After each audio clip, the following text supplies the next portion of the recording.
Não.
Tem um guardanapo também, não tem volante, só tem quatro.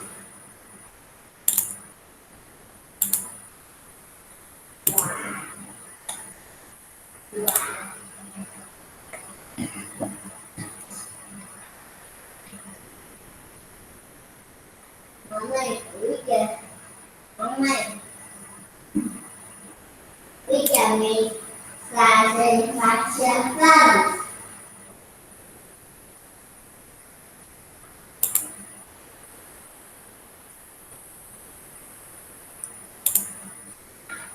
Pessoal, vamos começar então. Já tem 9 minutos, acho que tá bom. Vamos iniciar.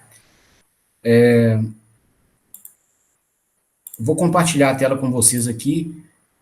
A qualquer instante que vocês queiram fazer intervenções, vocês fiquem à vontade, tá? A proposta é que a gente tenha a mesma dinâmica da sala de aula, tá?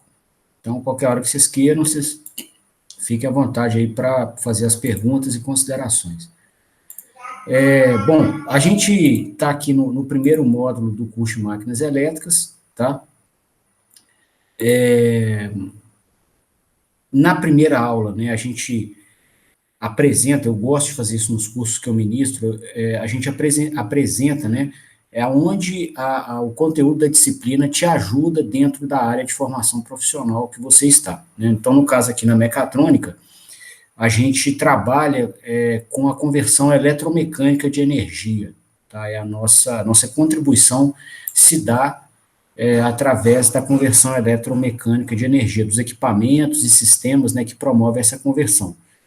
E essa funcionalidade tem nobreza ímpar nas atividades humanas, porque a gente está compatibilizando nessa conversão de energia a energia mais convenientemente tratada pelo ser humano, que é a energia no formato elétrico, com a energia mais demandada pelas atividades humana, que é a energia no formato mecânico, tá?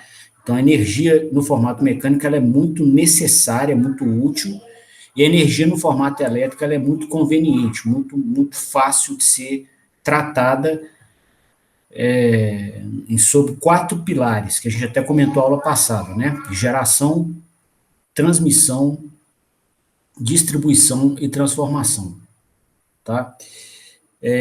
Bom, então, a aula passada a gente expôs isso, eu estou recuperando um pouquinho do material da aula para a gente se contextualizar, e também para que exista, né, um melhor acompanhamento de pessoas que estão começando a participar do curso hoje. E Bom, essa contextualização da máquina elétrica rotativa, tá? E já, inclusive, está falando desse jeito porque tem máquinas elétricas não rotativas, são os transformadores, ou os contatores, ok? Então, aqui a gente vai tratar da máquina elétrica rotativa, né? Ela tem uma das suas partes, né, que é o rotor, ele pode rotacionar, tá?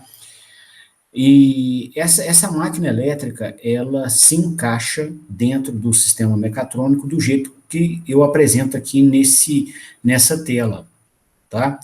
Então, se a gente fosse desenhar a planta mecatrônica elementar, né, para a gente construir uma solução capaz de deslocar corpos no espaço, igual essa cabine aqui de um elevador, por exemplo, para a gente conseguir deslocar corpos no espaço, corpos pesados, de maneira controlada, tá? A gente precisa de alguns componentes, de alguns elementos, que inclusive são apresentados na mecatrônica em disciplinas diferentes, tá? A própria organização das disciplinas no nosso curso é alinhada com os equipamentos constituintes da solução mecatrônica, tá? Então, aqui a gente tem uma fonte primária de potência elétrica, pode ser, por exemplo, um sistema industrial trifásico, tá? Essa fonte primária de potência elétrica vai alimentar um conversor eletrônico de potência, tá? E esse conversor vai adequar, né, os sinais de tensão e corrente disponibilizados pela concessionária com os sinais de tensão e corrente, tá, demandados pela máquina elétrica, que é esse elemento aqui, ó, para que exista controle de torque e velocidade no eixo mecânico, tá? Bom, esse torque e essa velocidade controlados no eixo mecânico vão ser aplicados, né, a um manipulador qualquer. Você pode ter aqui uma transmissão mecânica, né, igual a caixa de marcha de um carro. Então, você tem uma transmissão mecânica, algum manipulador, por exemplo, um dromo com um cabo de aço, uma mesa de rolos, e aí a carga útil do cliente da aplicação que vai receber a potência no formato mecânico e conseguir dela movimento controlado dos corpos que lhe interessam, tá? Então, essa é a planta mecatrônica elementar com seus elementos constituintes, e nessa disciplina em específico, tá, a gente vai tratar da máquina elétrica, tá? Ela vai estar presente aqui nesse elemento, né? E ela vai ser responsável pela conversão da potência no formato elétrico, vai ser recebida aqui nos terminais elétricos, para a potência no formato mecânico, que é a potência aqui na ponta de eixo da máquina. Tá? Essa transmissão de energia, né, essa conversão, desculpa, da energia ou da potência, ela é bidirecional. Então, você pode tirar dos lados dos terminais elétricos para o eixo mecânico, ou do eixo mecânico para os terminais elétricos, tá? Então, fluxo bidirecional de potência. Com a mesma máquina, não se danifica, não há problema algum para ela, tá? Ela consegue promover esse fluxo bidirecional de potência somente alterando no espaço o defasamento entre os ímãs do estator e rotor. Tá? O estator é a parte dela que está parada, o rotor é a parte rotativa, né? Você cria um ímã no estator, esse ímã atrai um ímã presente no rotor, né? E os dois giram no espaço, né? Se for uma máquina de corrente alternada, que é a que a gente vai ver. Tá? Se o ímã do estator está à frente do ímã do rotor nesse giro, ela opera em modo motor. Se você inverte isso, tá? O ímã do rotor fica à frente do ímã do estator, ela opera em modo gerador. Tá? Ou reverte o fluxo de potência. Né? No modo gerador, ela tira a potência do eixo mecânico e entrega essa potência aos terminais elétricos. Tá? Então, só há uma inversão do fluxo de potência, e a máquina faz isso de maneira transparente. Tá? Não há nenhum dano para ela. Tá? Isso até traz um grande ponto forte, né, que a gente tem visto hoje nos veículos híbridos, né, que eles têm uma máquina elétrica dessa, e a mesma máquina elétrica que serve para tracionar o carro, ela serve também para frenar. E aí, na frenagem, ela vai pegar a energia cinética, né, do carro, na sua roda, aqui, e armazenar no banco de baterias que está no terminal elétrico. Tá? E aí você pode depois pegar essa energia e usar de novo em modo motor, né, mandar essa energia aqui pelos terminais elétricos e injetar na roda, né, e essa energia se converter em energia potencial ou energia cinética. Tá? Então, a energia como a máquina opera, né, de maneira, ou com fluxo de potência bidirecional, você consegue, então, aproveitar mesmo a máquina, né, para tracionar a carga ou para frenar, no caso aí do veículo elétrico, né, e é a mesma máquina, tá? E aí que vem a grande economia de combustível que o veículo disponibiliza, né? Porque hoje, se você pega uma máquina a gasolina, né, o motor a combustão interna, seja diesel, etanol, gasolina, ou GLP, o GLP não, gás natural,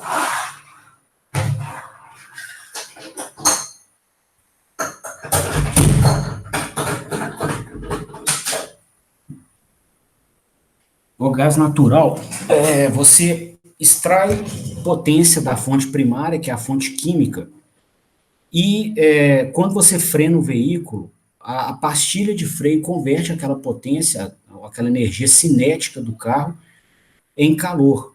E não tem como aquele calor virar de novo gasolina, tá? Virar etanol, virar diesel, tá? Perdeu mesmo. Com um acionamento elétrico também embarcado no carro, você não precisa frenar sempre com a pastilha de freio. Né? Algumas frenagens ou uma fração da potência frenante pode ser desempenhada pela máquina. E aí ela consegue, né, reverter o fluxo de potência e não dissipar a potência ou energia do carro como calor. Tá? E aí o que acontece? Você pode pegar essa mesma energia, usar depois, né, para tracionar o veículo, para fazer a energia cinética dele crescer, sem precisar gastar gasolina nova, ou etanol, ou diesel, o que seja.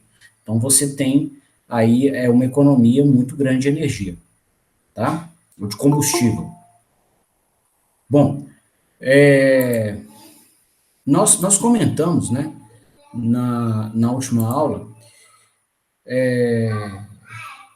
que essa tarefa, tá, essa funcionalidade de converter potência elétrica em mecânica, ela era nobre e tinha um motivo dessa nobreza, né?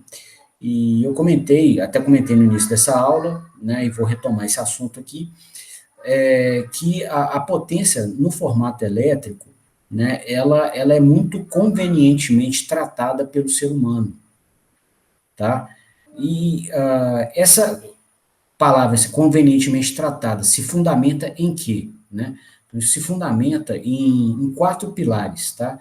É um formato da energia que é muito bom, tá, para geração, transmissão, transformação e distribuição, tá? Então, assim, não basta ter a fonte primária de potência na natureza, tá? Você vai ter que transmiti-la, que transformá-la e distribuí-la para chegar na ponta de consumo, tá? E a potência elétrica, a potência no formato elétrico, ela é muito boa de ser tratada sobre essas quatro premissas, né? A premissa de geração, a gente comentou na aula passada, tá? Ou seja, de acordo com as mais diversas peculiaridades geográficas das regiões do planeta, tá? Você consegue gerar energia elétrica. Ou seja, tem locais que tem muita queda d'água disponível, né, muita água disponível, você pode represar e fazer hidroelétricas, né? E aí essa água represada, né, vai acionar um coletor que vai fazer com que rotacione um ímã preso ao rotor de uma máquina, E aqui que está o segredo para a geração de tensão, né? E aí a criação do sistema elétrico. Então, um ímã que gira em torno de um eixo, ele vai produzir linhas de campo magnético que podem ser enlaçadas por uma bobina que fica parada, então, no estator da máquina. Então, enquanto esse ímã gira, tá, ele vai produzir um fluxo magnético variável no interior dessa bobina. Ora vem as linhas do polo norte, ora vem zero, né? Ora vem as linhas do polo sul, então você vai ter um campo magnético variável no tempo aqui. E esse é o segredo para se sintetizar tensão na natureza. Tá? Isso é explicado, é modelado, né? Pela primeira lei de Maxwell, que a gente vai ver nessa disciplina. É um dos módulos dessa disciplina aqui. Tá? Então, e isso é uma manifestação da natureza como ela é. Por que fluxo magnético variável no tempo induz tensão? Porque quem fez a natureza quis assim. Tá? Igual você perguntar, por que massa atrai massa? Matéria atrai matéria? Não sei, porque quem fez a natureza quis fazer desse jeito. Tá? Essas são algumas leis físicas fundamentais que falam da natureza como ela é. Aí a gente se aproveita delas aqui na engenharia, né, para constituir sistemas que promovam conforto ao ser humano. Conforto, saúde, ajuda, né, ao ser humano. Mas tem algumas leis dessas que repousam, né, no bercinho das leis fundamentais que traduzem o universo do jeito que o Criador quis fazer. Tá? Porque um corpo com uma força resultante vai acelerar? Porque o Newton falou? Né? Não. Né? O Newton modelou isso, ele explicou e descreveu uma equação matemática, né, que modela o fenômeno. Mas não é ele que estabeleceu essa lei física da natureza. Quem criou o universo quis fazer assim. Tá? Bom, então essa é uma das leis físicas fundamentais, né, a primeira lei de Maxwell. E aí, ou seja, o fluxo magnético desse ímã, se ele variar no tempo, no interior de uma bobina, ele faz com que seja induzida a tensão, e você pode, então, conectar uma carga qualquer aos terminais da bobina, né, e aí vai fluir corrente. Com tensão e corrente fluindo pela carga, você tem potência entregue à carga, né? E aí essa carga, por sua vez, pode converter essa potência elétrica em outro formato que seja de conveniência ao cliente, e você vai ter a potência no formato final que ela é demandada, tá certo? Aqui, por exemplo, pode ser um chuveiro para ter água quente, né? Se a carga elétrica for um resistor, resistores convertem potência elétrica em potência térmica, tá? Então, se isso aqui for uma resistência, em um chuveiro, em um fogão elétrico, tá? Em um ferro de passar roupa, em um aquecedor residencial, em um forninho qualquer, tá? Industrial ou residencial, você vai usar a potência no formato térmico, né? No final aqui dos nossos estágios de conversão de energia. Tá? E aí, a fonte primária que vai fazer com que esse ímã, na ponta de eixo do gerador, rotacione, pode ser dos mais diversos formatos. Só precisa de ter alguém com potência mecânica capaz de rodar esse ímã em torno do eixo. Tá? Pode ser a água de uma hidrelétrica, pode ser o vento em um gerador eólico, pode ser gás, né, de uma caldeira com alta entalpia que aciona uma turbina. Esse gás aqui, ó, pode ser gás de coqueria, gás de alto forno, gás de aciaria, pode ser biogás, tá certo? Gás gerado por esgoto humano ou esgoto animal, tá? Que é jogado numa caldeira junto com oxigênio, gera uma chama, e essa chama aquece um fluido refrigerante que está passando aqui numa máquina térmica, tá? Você pode ter carvão no interior da caldeira, você pode produzir esse calor aqui por fissão nuclear, que são as usinas nucleares, né, de geração de energia elétrica. Você tem uma infinidade de possíveis fontes primárias capazes de aquecer o fluido refrigerante, acionar a turbina, fazer o ímã girar na face de uma bobina e ter potência elétrica despachada. Tá? Você pode ter, igual tem lá na porta do CAP, né, um grupo moto gerador, mas você pode ter um motor diesel aqui, ó, rodando o ímã, da mesma forma, ele vai produzir fluxo magnético variável no tempo no interior da bobina, tá? Não precisa ser uma máquina diesel, pode ser uma máquina a gasolina, uma máquina a etanol, uma máquina a gás natural, né? Uma máquina térmica qualquer, um motor a combustão interna, tá? Observa que o gerador elétrico é o mesmíssimo, aqui, ó, em todos esses cenários que eu estou comentando. Por isso que vem a conveniência de geração da potência elétrica. O mesmo equipamento de geração pode ser levado para qualquer lugar do mundo e ele vai gerar energia para você usando, né, as fontes primárias de potência que são mais disponíveis naquela parte do planeta. Tá? Bom, um outro pilar, né, que sustenta o uso da potência elétrica é a transmissão, tá? A capacidade a conveniência de transmissão da potência elétrica. Observa que entre o ponto de geração e o ponto de consumo pode haver uma distância expressiva, tá certo? Então não adianta você conseguir gerar a potência no formato elétrico e não ter como transmiti-la para quem realmente precisa de consumi-la, tá? E nesse ponto aqui também a potência no formato elétrico é sensacional, tá? Porque você pode transmitir isso, né, a potência nesse formato, por quilômetros e quilômetros e quilômetros, tá? Aqui, eu separei aqui para vocês um mapa, só para a gente ilustrar esse conceito, com o sistema de transmissão nacional, tá? Então, olha para você ver a complexidade que é. Ele é todo integrado, tá? E ele vai levar a potência das unidades de geração, por exemplo, Itaipu aqui embaixo, tá? E outras unidades de geração para o país todo, tá? Aqui em Minas a gente tem Furnas,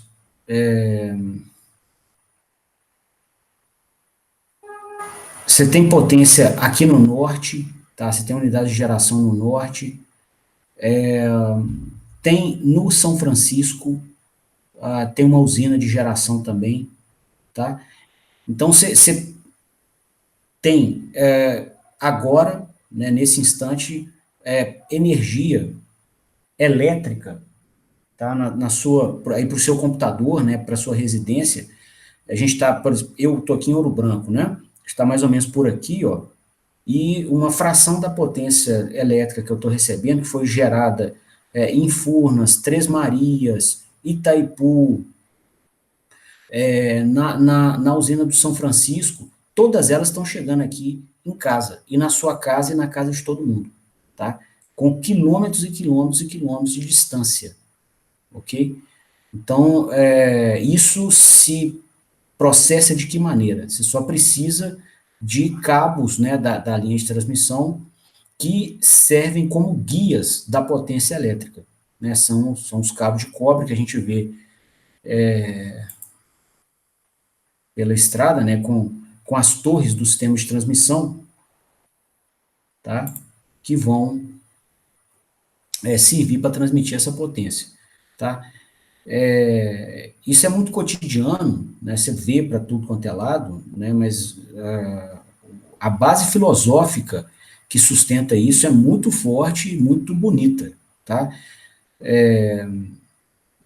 Se você pensar, né, vou fazer aqui um paralelo para reforçar o que eu estou dizendo, se a gente tivesse uma usina térmica aqui em Itaipu, tá? Imagina que, né, o formato térmico, né, é um dos formatos da energia, né? Você poderia ter barras que conduzissem a potência térmica até a sua residência, né? E você poderia ter o chuveiro diretamente aquecido dessa barra térmica, né? Ou o fogão, né, diretamente aquecido dessa barra térmica, tá? Agora, do que a gente conhece de engenharia, seria possível, né, digamos que a gente tivesse uma grande caldeira aqui em Itaipu, tá, esquentando uma barra de metal, tá? O que chegaria dessa potência térmica aqui em Minas Gerais, ou mesmo no Rio, São Paulo, Curitiba, que está ali mais perto de Itaipu, não ia chegar nada, ia dissipar tudo para o ambiente. Tá? Por mais que você isolasse termicamente, ia ser muito difícil ter essa, essa potência térmica transmitida. Agora, no formato elétrico, não. Tá? Você coloca a potência elétrica aqui, salvo pequenas perdas no cabo da linha de transmissão, você lança os cabos e ela chega a quilômetros e quilômetros de distância. Tá? Grandes blocos de potência. Né? Então, você tem no formato elétrico uma grande conveniência. Não, e se eu quisesse transmitir potência no formato hidráulico? Né? Então, eu vou pegar um fluido qualquer, a alta pressão e a alta vazão e transmitir potência. Né? No formato hidráulico, potência é pressão vezes vazão. Né? É possível? É possível, você tem como, né? Tem sistemas que trabalham com a potência no formato hidráulico. Só que as perdas são exageradas, né? Pelo atrito do fluido, né, com as paredes dos tubos do sistema de transmissão e pelas curvas, né, as quedas de pressão são expressivas, tá? Então também seria muito difícil você gerando potência hidráulica aqui em Itaipu, com o fluido pressurizado, você chegar em alguma distância mais longa, sem perder basicamente tudo por atrito na linha, tá? Você fala assim, não, então eu quero represar a água e mandar, né, já que transmitindo a alta vazão eu vou ter perdas de pressão pelo atrito do fluido com a rede, eu quero transmitir, então, com uma vazão mais baixa e eu vou represar a água, né, e deixar ela ser transmitida por vasos comunicantes a diversos pontos aqui, tá? O que ia acontecer, digamos que você fizesse ou tivesse alguma barragem dessa aqui em Furnas, por exemplo, aqui assim mais ou menos, tá? E você tivesse um primeiro morro mais alto do que o topo da lâmina d'água, né? Por vasos comunicantes, a água não passaria desse morro, não adianta, tá? Então, também não seria lá muito conveniente transmitir a potência nesse formato, ok? Então, esses são só alguns exemplos, né, de alguns possíveis formatos, né, de transmissão de potência, né, e você vê que o formato elétrico é substancialmente mais conveniente e melhor para transmitir a potência, tá? Então, esse é outro pilar que sustenta o uso da potência no formato elétrico, que a gente tanto trata aqui na mecatrônica, tá? O outro pilar é a transformação, tá? Então, a transformação, ela te ajuda a adequar a potência ou a tensão, tá? Dos níveis da concessionária para os níveis dos consumidores, dos níveis disponibilizados pela concessionária com os níveis de tensão demandados pelos consumidores, tá? Então, você pode,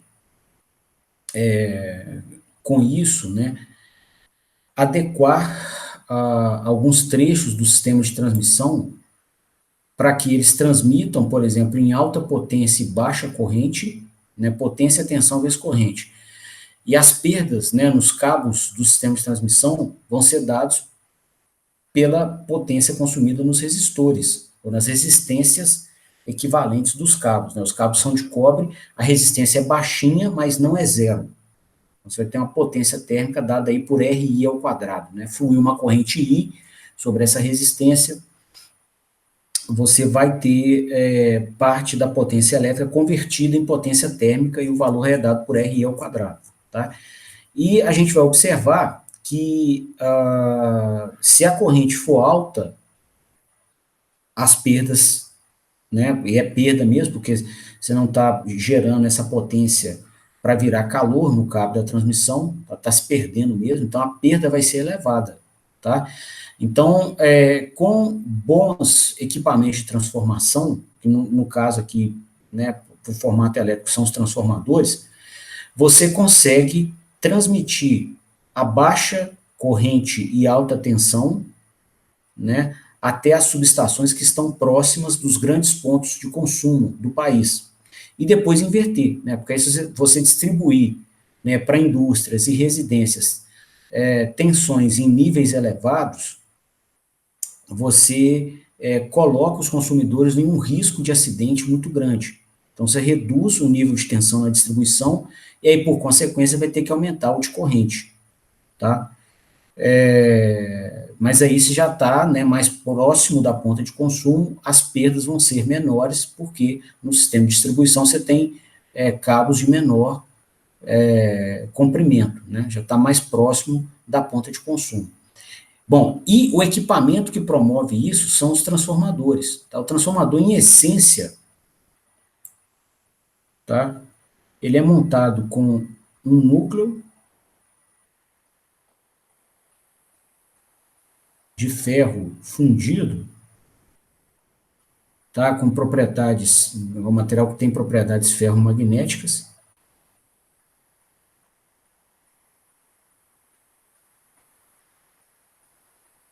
e fio enrolado. Então, você tem um circuito primário, né, que você enrola aqui, monta bobinas, né, enrolando ele aqui, ó.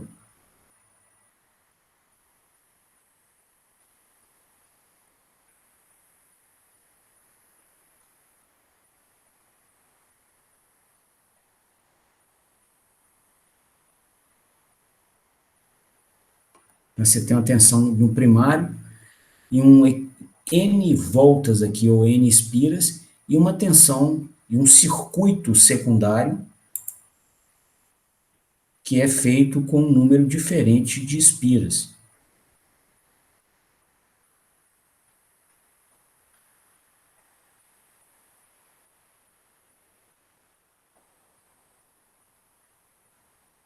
E pela razão entre essas espiras, você controla a relação entre as tensões no primário e no secundário do transformador, tá? Então, isso, pessoal, é uma conveniência sensacional, tá? Porque aqui, ó, pode, no lado primário, a gente pode ter a concessionária, né, com os níveis de tensão que lhe convém, por exemplo, a tensão alta, né, para transmissão.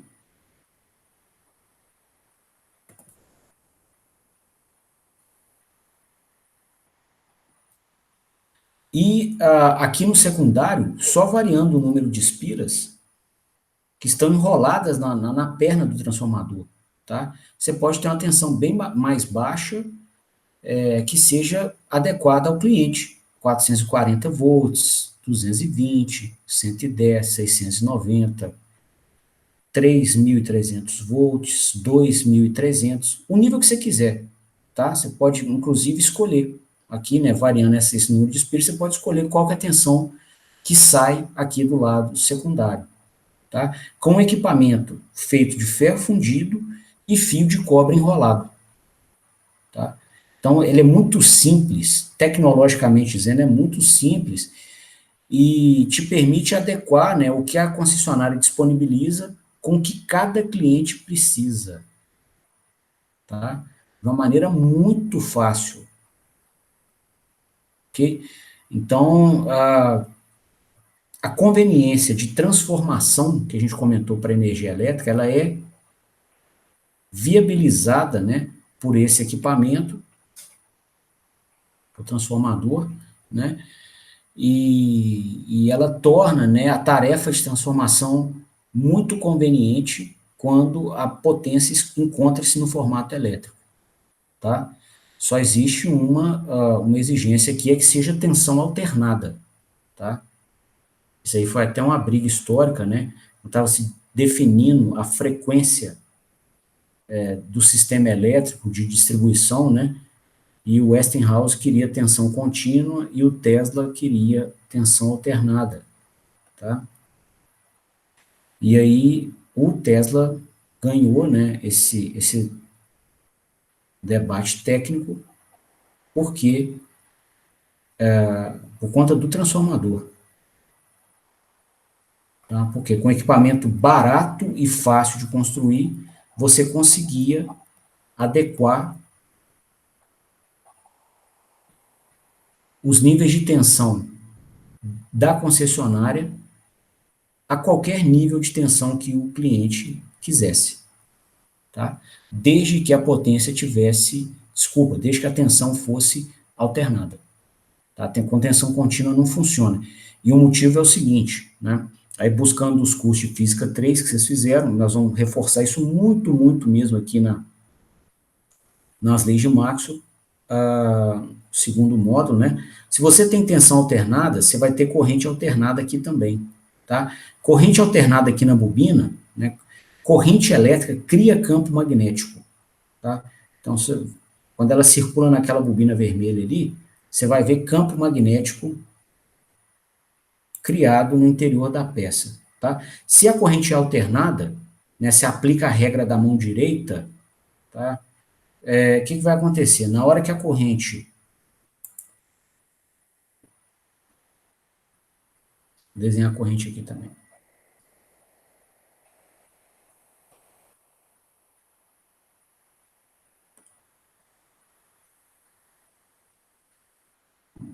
Na hora que a corrente, né, está circulando nesse sentido, digamos que o sentido positivo seja da rede para o interior do transformador, do jeito que eu desenhei aqui, tá?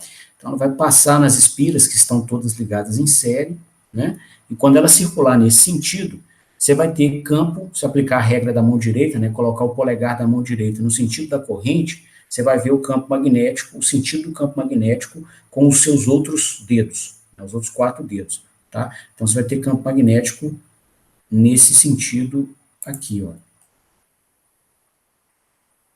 Né? Vou pegar outra cor aqui, essa não ficou bom, né? Vai ter campo magnético nesse sentido aqui, tá? E ele vai circular a peça toda. Vai chegar na bobina do secundário e voltar por aqui. Aqui eu fiz um corte de seção transversal só para a gente observar o fluxo variando no tempo. Quando a corrente entrar no semiciclo negativo, tá? Ela vai circular em sentido oposto, né? Ela vai circular para cá, no semiciclo negativo. E se você aplicar a regra da mão direita, o campo magnético agora vai subir. Então, você vai ter um campo magnético, nesse segundo cenário, assim, ó.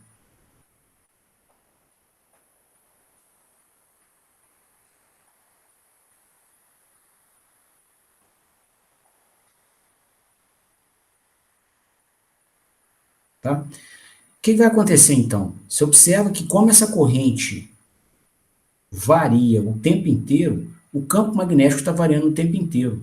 Tá? Isso aqui, inclusive, é explicado, né, pela segunda lei de Maxwell, ou lei de Ampère, né? Corrente elétrica cria campo magnético. Por que que corrente elétrica cria campo magnético? Porque o Criador quis assim. Tá? É outra lei que repousa no berço das leis fundamentais da natureza. Tá? A gente aproveita do fenômeno, projeta equipamentos aproveitando do fenômeno, consegue quantificá-lo.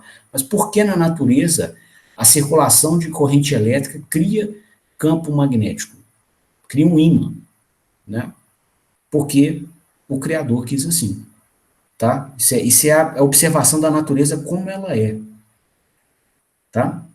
E é uma dessas leis fundamentais da engenharia que a gente tem, né? As leis de Maxwell, no eletromagnetismo, as leis de Newton, na mecânica, as leis de Einstein, né? Quando você está com corpos se deslocando a velocidade próxima à velocidade da luz, as leis da termodinâmica, né?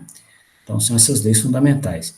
E aí, moçada, o que vai acontecer aqui? Né? Com esse campo magnético variável no tempo, tá? Com a corrente zero, o campo é zero. Quando a corrente cresce, o campo magnético vai crescendo, crescendo num sentido, continua decrescendo no mesmo sentido até vir a zero. Então, né, vai crescendo num sentido, cresce, cresce, cresce, depois decresce, vai a zero, começa a crescer no outro sentido, enquanto a corrente está crescendo. Então, o que acontece com ele aqui? Você tem um campo magnético que é variável no tempo, e ele vai entrar aqui, ó, na outra bobina. O que nós comentamos agora há pouco da geração? Campo magnético variável no tempo, no interior de uma bobina, induz tensão. Vai passar aqui no interior da bobina e vai induzir tensão no secundário. Só que ele tem que ser variável no tempo. Tá? O fluxo magnético total enlaçado no interior dessa bobina aqui, ó, ele não é constante. Então, se a gente fosse escrever um modelo matemático para descrever um sinal que não é constante, a gente falaria, né, usando nossas ferramentas de cálculo, que a taxa de variação dele no tempo é diferente de zero. Que a taxa de variação dele no tempo é a tensão que ele vai induzir na bobina. Tá? Então, para que se consiga essa funcionalidade que a gente falou aqui, de ter uma tensão controlada do lado secundário, você tem que ter o fluxo magnético variável no tempo. Para ter fluxo magnético variável no tempo, você tem que ter tensão alternada aqui no primário e, consequentemente, no secundário vai ser alternada também. Tá? Então, essa é só a restrição ou uma condição, né, para se usar do transformador e obter dele os benefícios que ele oferece. Tá? E ele é tão fácil de montar, né, tão barato, com materiais tão disponíveis, que a presença dele acabou mandando no formato ou na frequência do sinal de tensão do sistema de distribuição. Tá? É alternado porque o transformador só permite, né, tirar dele os ganhos que a gente tira se o formato da tensão for alternado. Então, o pessoal todo começou a usar a tensão alternada. Tá? Então, essa é outra explicação, né, que justifica a conveniência de transformação da potência no formato elétrico. E a última conveniência, né, é a capacidade de distribuição. Tá? Então, também, né, uma vez que a gente transmitiu para as cidades, a gente precisa distribuir, tá, entre indústrias e residências, né? E aí também a potência no formato elétrico é muito conveniente para isso. Tá? Aqui eu estou com o material da Federal de Santa Catarina, estava disponível na internet, tá? Dá para eles aqui a propriedade intelectual do desenho. Tá? E o que acontece aqui? Ó? O sistema de transmissão, né, em que você tem a geração, você tem um primeiro transformador para, né, potencialmente transmitir a potência no formato elétrico a alta tensão e baixa corrente para evitar perdas. Aí você chega numa subestação, tá, que fica geralmente mais próxima das cidades, né, continua a transmissão até chegar na subestação de distribuição.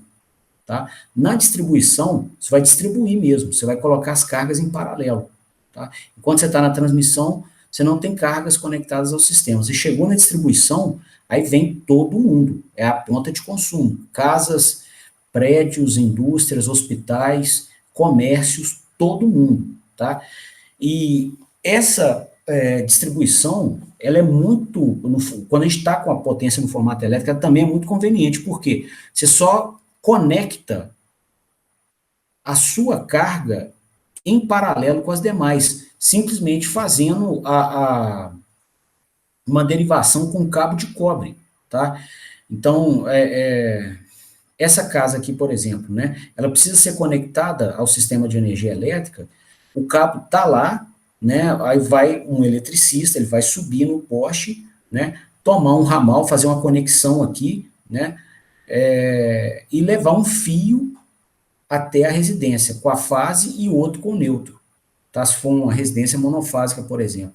Se for colocar outra casa, ele vai fazer a mesma coisa, ele vai subir ou nesse mesmo poste ou no próximo poste, e no mesmo fio ele vai parafusar, né, no mesmo cabo do sistema de distribuição, ele vai parafusar ou colocar algum conector apropriado para levar, né, para conectar aquela residência ao sistema de energia elétrica e ter nessa nova residência energia também. É só uma conexão, você vai parafusando, né, ou colocando conectores no cabo disponível, no barramento disponível. Pode ser cabo ou pode ser barra de cobre, tá? e aí você vai usar, né? Você imagina se essa, por exemplo, pô, mas isso é óbvio, óbvio, sim, é óbvio, mas isso até reposa numa diretriz da ciência, né? Ciência quer eficácia, não quer aplausos, holofotes, tá? Então, é muito eficiente, funciona muito bem. E aí você pode raciocinar sobre isso, né? Pegando outros formatos da potência na natureza para ver se haveria a mesma conveniência, tá? Imagina se isso aqui fossem barras aquecidas, tá? Esses cabos das três fases aqui, tá certo? Com potência suficiente para alimentar bairros e bairros, né, de uma cidade. O que ia acontecer com isso? Né? Além das perdas, qualquer pessoa que chegasse perto disso para fazer a conexão da sua carga no sistema, a pessoa ia queimar, tá certo? Se fosse fluido a alta pressão, se fossem três tubos aqui, com um óleo qualquer, a alta pressão e a alta vazão. Para conectar sua carga, em algum momento, você tem que colocar um conector na tubulação, que já tem um óleo correndo. Tá? Então, ao tentar colocar esse conector, se o encaixe não fosse perfeito, se um encaixe perfeito, tá? Se esguichar um pouquinho de óleo fora do conector, tá? Na pressão e na vazão que atenderia bairros e bairros, esse óleo corta um pedaço, né, do corpo da pessoa fora, tá? Óleo a alta pressão consegue fazer isso, água também, o fluido que seja, consegue fazer isso tranquilamente, tá certo? Você imagina a quantidade de acidente que ia ter, né, se a gente estivesse distribuindo a potência no formato hidráulico, né? Se nós tentar usar, todo mundo ia ter um pedaço do corpo decepado aí, tá? Sendo que no formato elétrico, o cara sobe lá, ele vai ter ele pode seccionar, né? Ele pode abrir a linha, ou então colocar um conector nela, né? Segurar um cabo isolado, a mão dele não está em contato, né? Com o cabo energizado, contato direto, e ele leva o cabo até a casa, tá? Muito mais seguro. Né? Imagina também dentro de casa, né? Se você tivesse nas tomadas de energia elétrica, se tivesse tomadas de óleo pressurizado, que ia ser de acidente, né? Se no elétrico todo mundo já ganhou um choquinho, você imagina tomar fluido, né? Tomar energia com fluido de alta pressão e vazão, o que seria? O que aconteceria? Tá? Então, no formato térmico ia ser muito ruim distribuir, no formato hidráulico também, tá? No formato pneumático nem se fala, tá? As perdas são exageradas, ok? E no formato elétrico não, você pega, coloca as cargas em paralelo, quando chega carga nova, você faz uma conexão de uma maneira conveniente, né? A pessoa sabendo fazer, não se queima, não se corta, não acontece nada, tá? Então, esse é o último pilar, né, que justifica a potência em um dos formatos que a gente trata aqui na mecatrônica, tá, que é o formato elétrico. Só que muitas vezes o uso não é o uso final, tá, não é no formato elétrico, vai ser no formato mecânico, ok? Aí, então, que vem a demanda de converter a potência em formatos. Nós vamos ter que pegar do formato elétrico e, de alguma maneira, converter para o formato mecânico. Tá? Quem vai fazer isso? A máquina elétrica rotativa, que é o material abordado aqui nessa aula, nessa disciplina. Ok? Então, isso aqui é só para situar onde que a gente está e por que a gente vai estudar esse equipamento. Né? Nós vamos gastar aqui muitas horas, muita energia aqui nessas últimas semanas do ano, né, entendendo o equipamento com minúcias, tá? Vamos desenvolver modelos matemáticos que acoplem os fenômenos elétricos, magnéticos e mecânicos. No final das contas, a gente vai saber se eu mexer na velocidade do lado mecânico, o que acontece com a corrente na fase B do estator. Tá? Se eu altero a tensão na fase C do estator, o que acontece com o torque eletromagnético do lado mecânico. Então, a gente vai produzir o conhecimento para explicar esse tipo de fenômeno. Tá?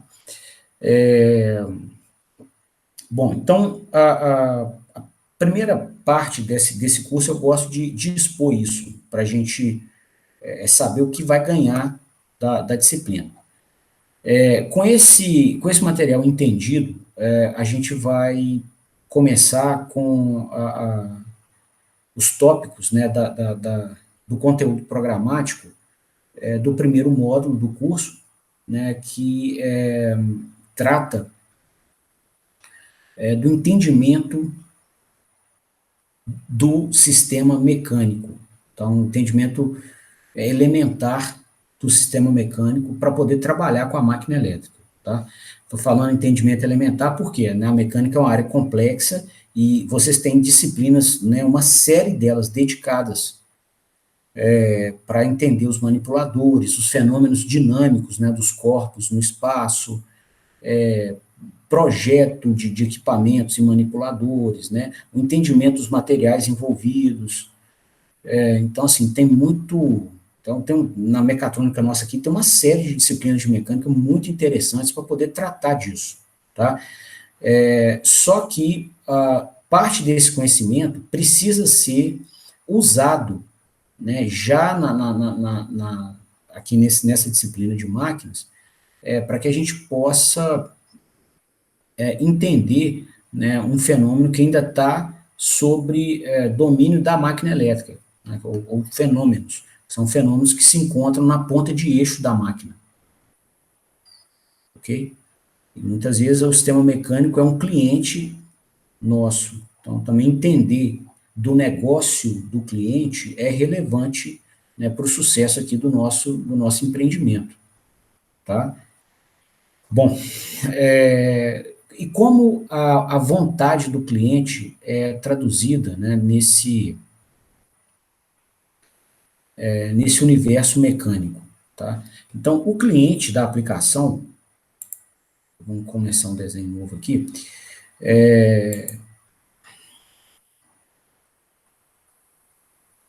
esse tópico, vou deixar o título aqui para mandar esse PDF para vocês.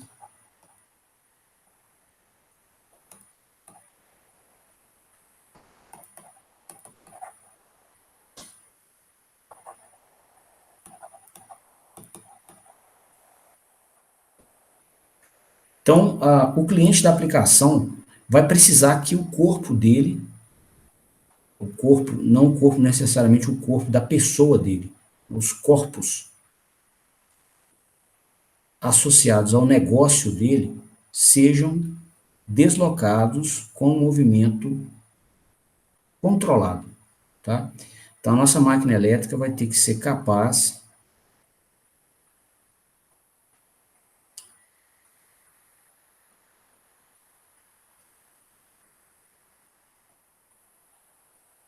de deslocar corpos de maneira controlada, né?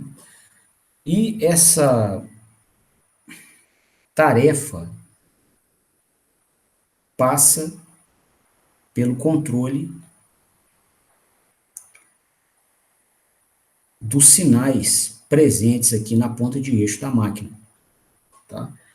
São sinais de trajetória mecânica, né? Então, essa máquina aqui, a máquina elétrica rotativa que a gente trabalha aqui, ela é constituída por um estator e um rotor, até oportuno aqui a gente falar disso, né? É um rotor da máquina.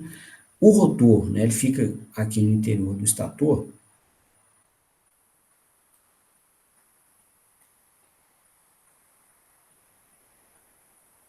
Tá? Ele é apoiado, mas tem duas pontas de eixo, né? E ele é apoiado por rolamentos, né? O rolamento é que ele vai conectar a estrutura rotativa na estrutura estática da máquina. Okay? Então você vai ter rolamentos aqui, ó, para poder fazer essa interface entre uma peça que rotaciona e uma peça parada, que é a estrutura do estator, que a gente desenhou em preto aqui. E você vai ter, então, essa estrutura rodando, melhorar esse desenho aqui. Você vai ter essa estrutura rodando e transmitindo potência para a carga, né, através de movimento rotativo.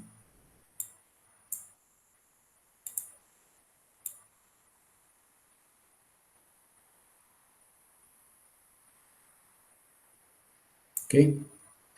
Bom, a gente vai produzir aqui movimento rotativo para poder transmitir essa potência para cá. E aí, moçada, na ponta de eixo aqui vai vir acoplada a carga do cliente, tá? Geralmente você vai ter a ponta de eixo aqui, você tem um acoplamentozinho qualquer aqui, ó. Aí tem as mais diversas tecnologias, tá? Conectar as duas pontas de eixo, e aí sai a ponta de eixo aqui da carga, né, que está indo para a carga. Pode ter uma transmissão no meio do caminho, mas geralmente vai ser isso aqui mesmo, tá? Bom,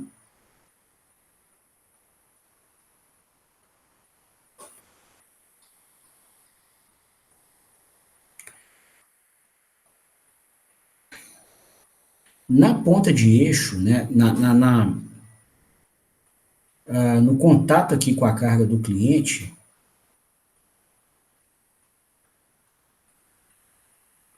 a gente vai controlar a movimentação do corpo dele, né, do corpo do cliente, da carga útil dele, tá? Através, né, do controle do que acontece no eixo da máquina, tá? E esse movimento do eixo da máquina vai ser transmitido para a carga do cliente segundo algum manipulador, tá certo? Pode ter, por exemplo, aqui, ó,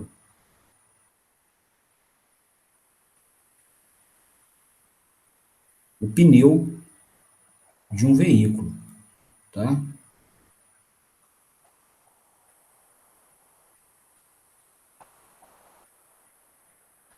Ok? E você vai controlar o deslocamento desse veículo aqui numa determinada direção, tá? Por exemplo, vai rodar e vai sair desse ponto aqui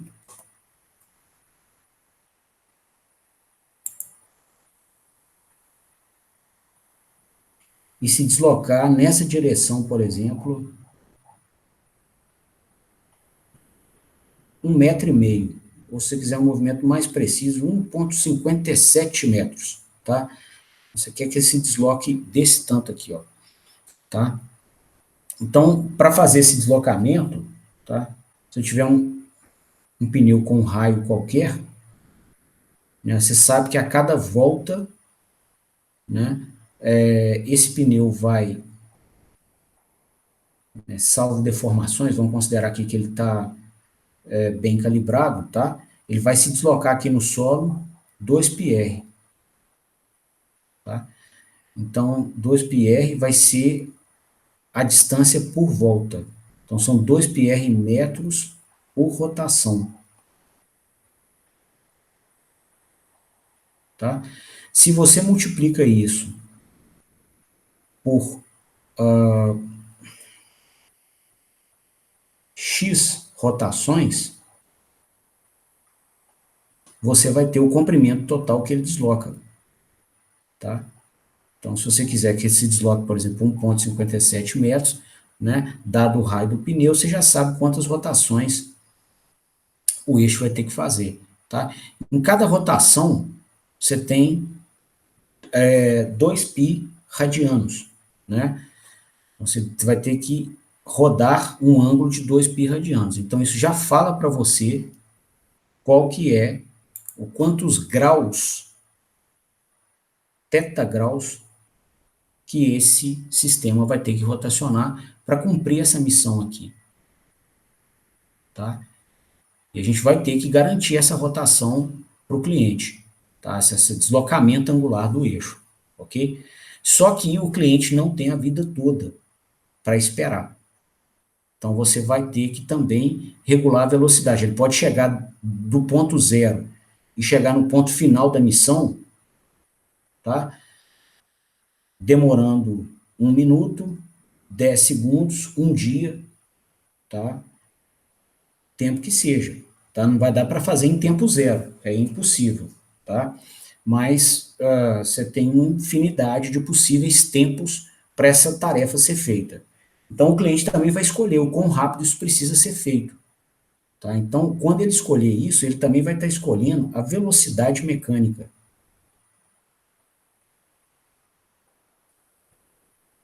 ok? Bom, e para se variar a velocidade do corpo, né, observa que ele pode estar parado aqui no início e ser deslocado para frente, né? E aí, nesse deslocamento, pessoal, o que vai ter que acontecer?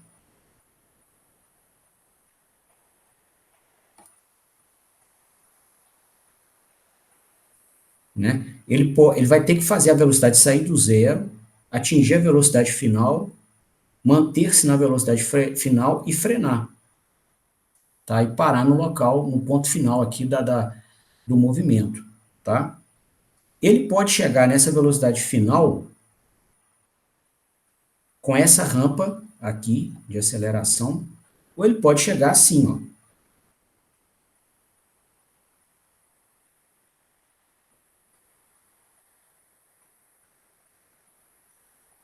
E frenar aqui no final, tá? Ou ele pode ser bem suave.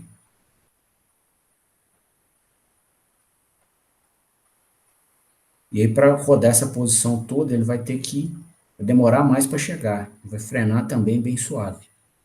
Tá? Então, o que, que vai diferenciar um cenário do outro? Esses três que eu estou mencionando aqui. A aceleração. Tá? Então, você pode ter diferentes acelerações para fazer essa velocidade variar. E qual que é o pênalti de você ter uma aceleração? Você fala assim, não, eu quero toda a aceleração possível. Tá bom, vai ter que pagar uma fortuna numa máquina elétrica que tenha uma capacidade de torque absurda aqui no eixo, para que você consiga toda a aceleração do mundo. Por vezes, o processo do cliente não precisa disso, tá? Digamos aqui, ó, que esse acionamento mecatrônico que a gente desenhou esteja em uma locomotiva, tá? Que vai transportar ferro gusa numa siderúrgica e o alto forno só libere cargas de gusa, tá? A cada 20 minutos, tá? Então, se você faz a missão num tempo curtíssimo, tá? Então, digamos que você queira que a sua velocidade, até botar numa cor diferente aqui, ó, se a sua velocidade varie muito bruscamente, chega no valor final, rapidão ela chega no ponto final, depois já varia bruscamente de novo, tá? E num tempo curtinho ela já percorreu aqui a distância que a gente exemplificou, tá? Aqui, ó. Beleza, você vai fazer isso, vai fazer a missão, né? Só que aí você pode fazer essa missão aqui em 2 minutos, no tempo final, e só vai ter demanda por esse veículo daqui a 18 minutos. Ou seja, só em 20 minutos que você vai precisar de novo do veículo para transportar a gusa. Né? Então, o que aconteceu? Você vai ficar com ele parado esse tempo todo e impôs a ele uma aceleração, uma taxa de variação da velocidade altíssima, né? Ou delta ômega, por um delta t super alto, né? Que é a aceleração.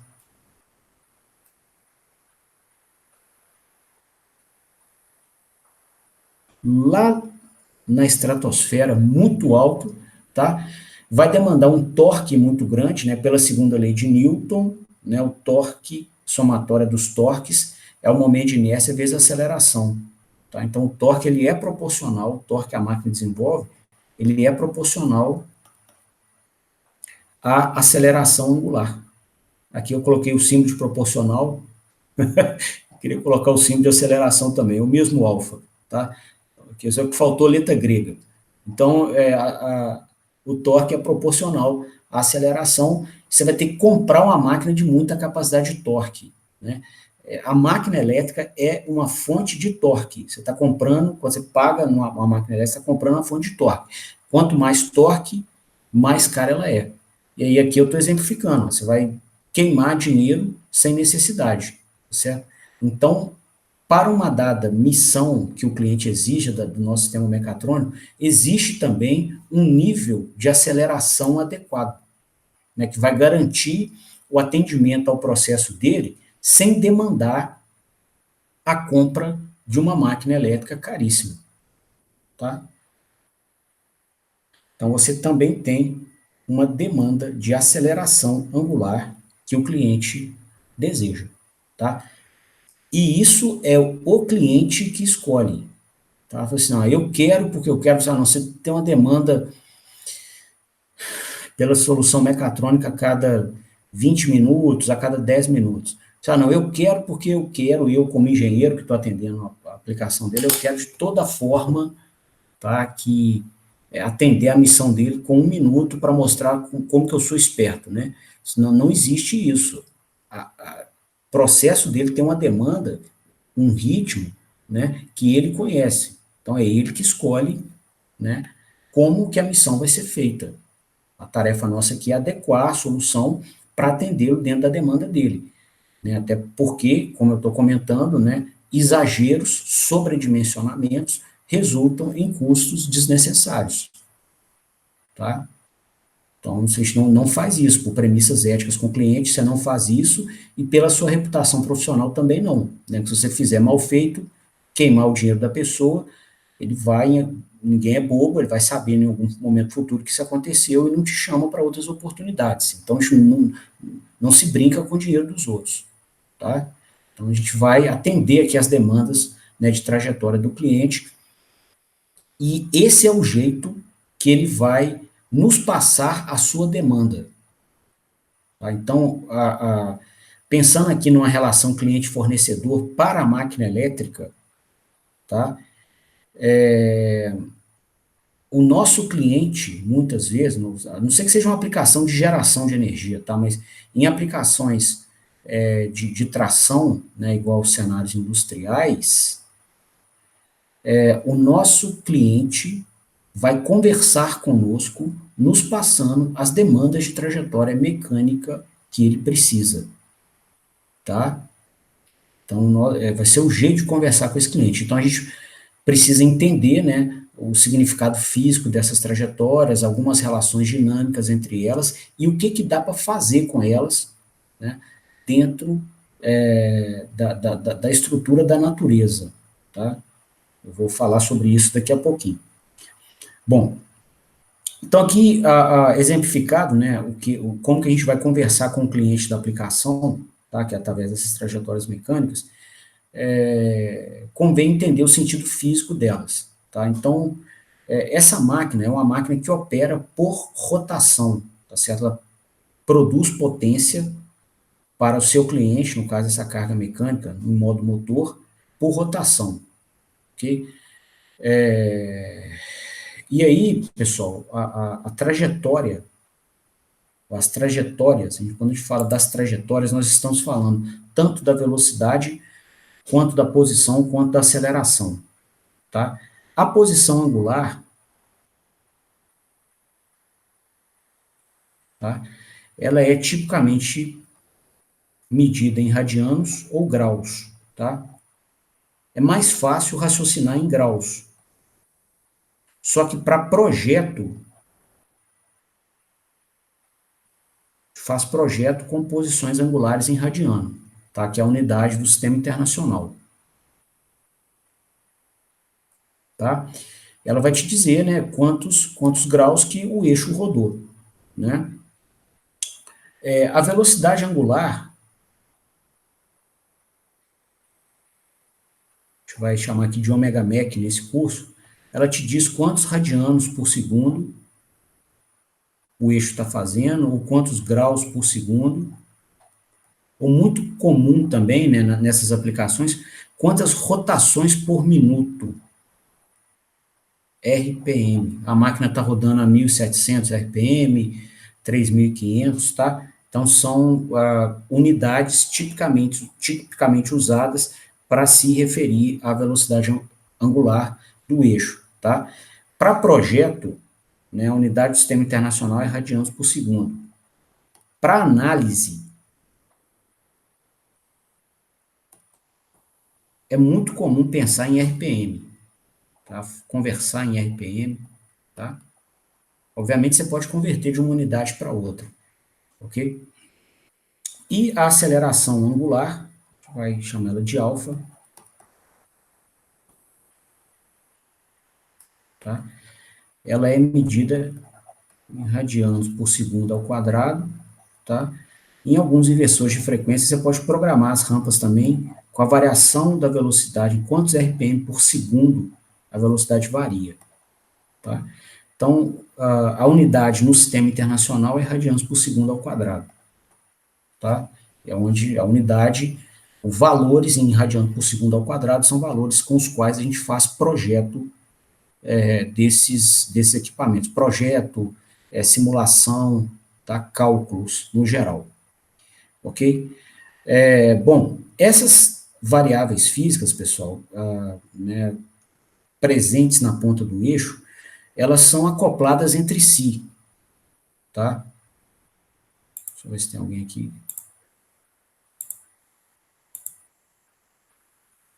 Bom, não tem ninguém pedindo para entrar agora.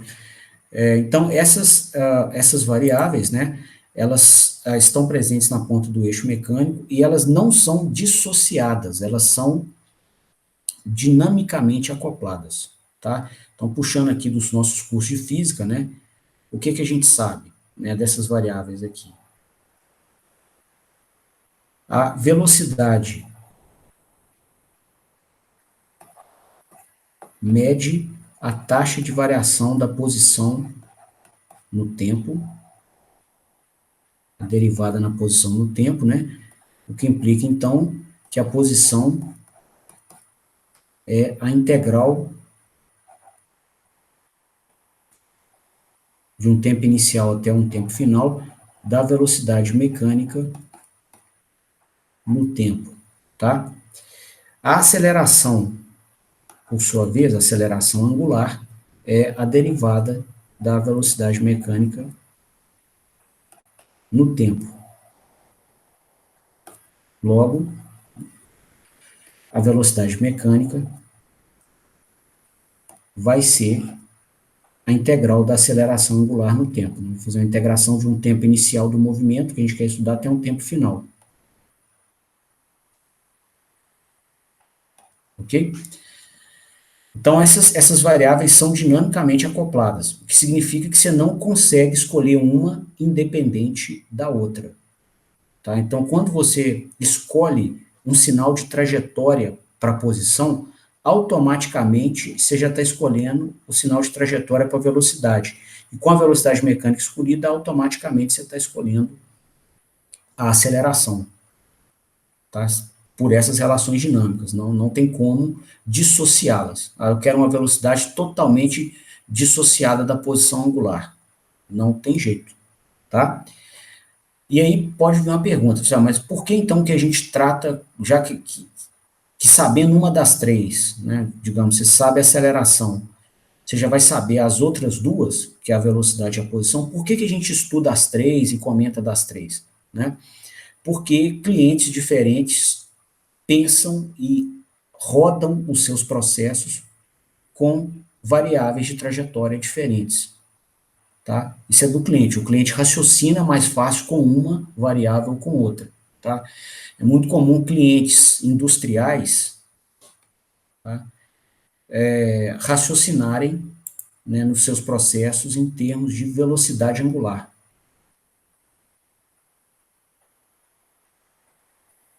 Tá? Provavelmente porque eles estão muito... eles têm como indicador de qualidade o ritmo, né? Eles têm metas de produção e para que essas metas sejam batidas, eles têm que ter ritmo, né? E para ter ritmo de produção, você tem que ter velocidades mecânicas adequadas. Então, eles pensam e conversam muito em velocidade de rotação do eixo mecânico, tá? É muito comum público de robótica falar em posição angular, tá? E é muito comum o público da área de automobilística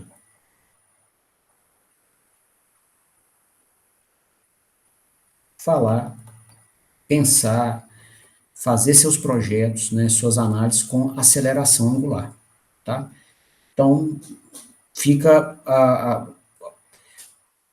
o uso de uma delas em específica, num dado contexto, fica ao gosto do cliente, né? E para nós, como mecatrônicos aqui, isso é indiferente. Uma ou outra, qualquer uma que vier, qualquer uma das três que vier, a gente tem condição de trabalhar com elas com qualidade, né, com propriedade técnica, tá? Um outro ponto relevante aqui, pessoal, é o seguinte, quando a gente configura, né, uma variável de trajetória mecânica qualquer, a gente configura ela completamente, em todos os instantes de tempo. Tá? A gente não pensa assim, eu quero que um braço robótico saia da posição 90 graus, né, e vá para a posição 135 graus. E o tempo que chegar, chegou. Não é assim. Tá? Você vai falar do 90 graus até os 135 graus, em que instante de tempo ele vai passar no 91 graus, no 91,5, no 91,7,8, no 91,9, no 92 graus, até chegar na posição que você quer, instante a instante. Então, a gente define aqui, né, os vetores de trajetória mecânica de maneira completa, instante a instante de tempo, tá? E a qualidade da nossa planta mecatrônica vai ser medida pela capacidade de rastrear essas trajetórias mecânicas instante a instante. Tá? Então, por exemplo,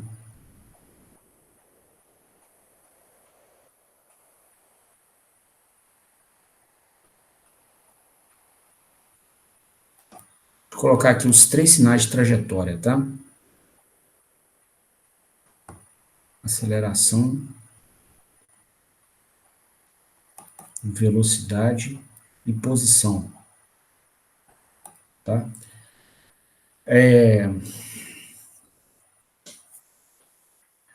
Se você demanda uma aceleração qualquer aqui, digamos uma aceleração em degrau, tá? Você está num veículo e demandou uma aceleração, você quer fazer uma ultrapassagem, e você quer que a aceleração varie muito bruscamente. Ela estava no nível 0, e você quer que ela vá para um nível qualquer, final, num tempo curtíssimo, tá? Então, você pediu uma aceleração muito brusca, uma aceleração em degrau. Com uma aceleração em degrau, né, você vai estar integrando aqui uma constante. Então, a sua velocidade final vai ser uma rampa. Então, você tinha um dado nível de velocidade. O fato da aceleração ser zero não significa que a velocidade tem que ser zero também. Ela só não está variando, né? Pela segunda lei de Newton. E aí, na hora que você pede uma aceleração integral, a velocidade começa a subir em rampa. Vai ser aquele nível final, vezes um tempo qualquer aqui, tá? Quando você para de acelerar, a velocidade se mantém constante. E a posição angular, por sua vez, né? Enquanto tem velocidade constante, a posição angular está crescendo em rampa. A integral, né, de uma constante vai ser um k vezes t, né? Mais um nível inicial qualquer aqui. Okay? Então, ela vai estar subindo aqui, ó. Quando a velocidade passa, nesse instante de tempo aqui, a subir em rampa, né, a integral de um kt vai ser o quê? Um kt ao quadrado sobre 2, né, mais um nível inicial qualquer, outro nível inicial, um θ1, tá? Tá aqui. Então, você vai ter a posição angular variando em rampa aqui, ó. Se o k for positivo, a parábola vai ter concavidade positiva também.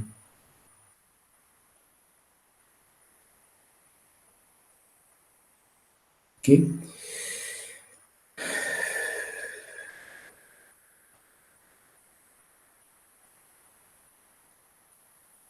Quando a velocidade fica constante, a posição começa a subir em rampa de novo, tá?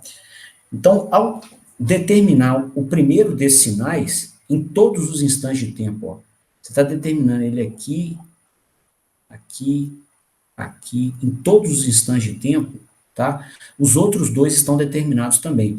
E o nosso sistema vai ter que rastreá-los, tá? Em todos os instantes, ok? Isso indica qualidade na aplicação, tá? Qualidade aqui não é um capricho, não, tá? É uma necessidade. Digamos aqui, ó, que nesse exemplo que a gente acabou de trabalhar, que esse sinal de aceleração azul aqui fosse uma referência, fosse um valor escolhido pelo cliente no carro. Ele cravou o pé porque ele viu, né, digamos que a gente está com um veículo híbrido aqui, que o acionamento elétrico vai operar e que ele cravou o pé no acelerador porque ele viu que ele vai se envolver num acidente, tá? Não adianta se a gente, né, como desenvolvedores de mecatrônica, tomássemos esse comando do cliente aqui, que teve esse perfil no tempo, e implementássemos essa aceleração na roda assim, ó.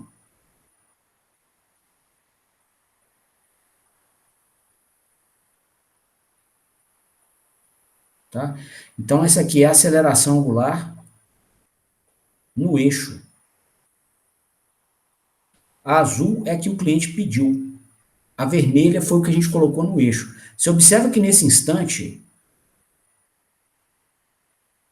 as duas são iguais. Ó. O sistema nosso até conseguiu colocar no eixo o que o cliente está querendo. Só que no transitório, que teve essa duração,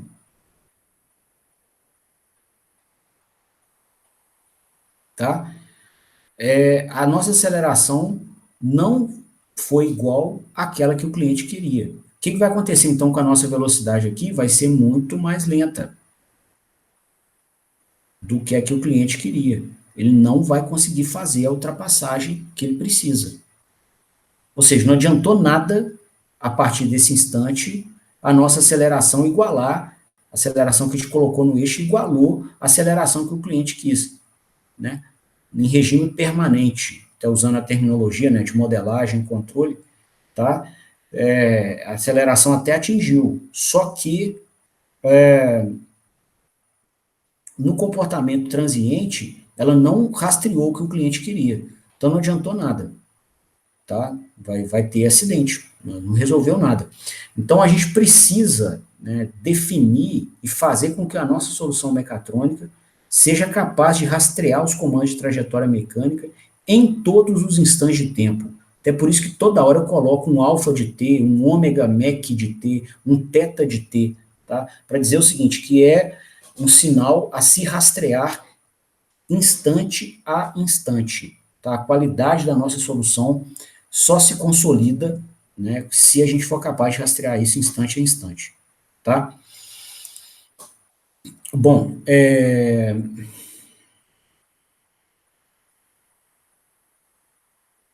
outra coisa, né?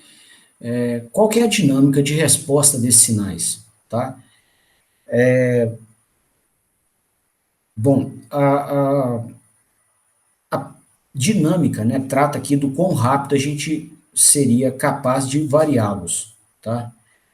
E o que que acontece?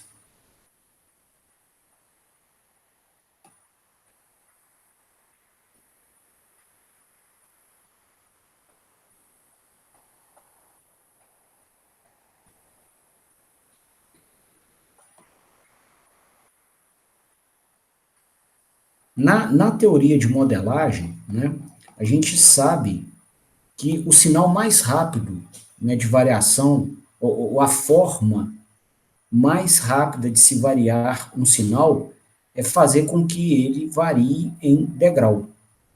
Tá? Você pegar um sinal qualquer e fizê-lo né, e fizê-lo, fazê-lo, né, variar em degrau,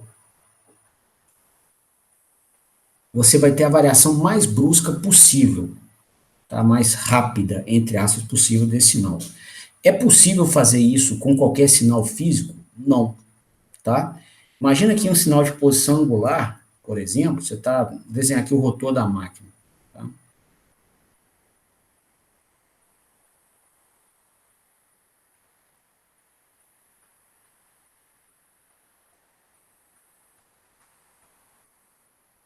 As duas pontas de eixo, né? Digamos aqui que tem uma chavetinha para conectar aqui um pedacinho de aço ou ferro fundido para conectar o eixo da máquina na carga, tá? E que a gente tenha definido aqui, ó, a posição angular nula como sendo bem na horizontal, ou bem na vertical, aqui para baixo, só para facilitar. Então, a posição 0 grau seja aqui embaixo. E a gente queira medir a posição angular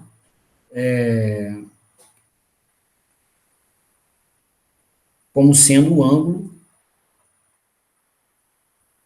entre esses 0 graus e a posição que a chaveta se encontra.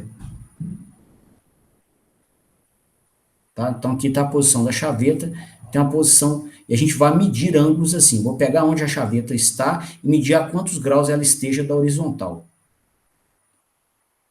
Isso vai ser a nossa posição angular em um dado instante de tempo. Ok? Bom, é impossível, né, você fazer com que essa chavetinha saia daqui e venha para cá, por exemplo, tá? Estava aqui e ela se teletransporte para cá em tempo zero, tá? Como acontece num degrau. Então, digamos, se você quisesse aqui fazer a posição angular variar em degrau,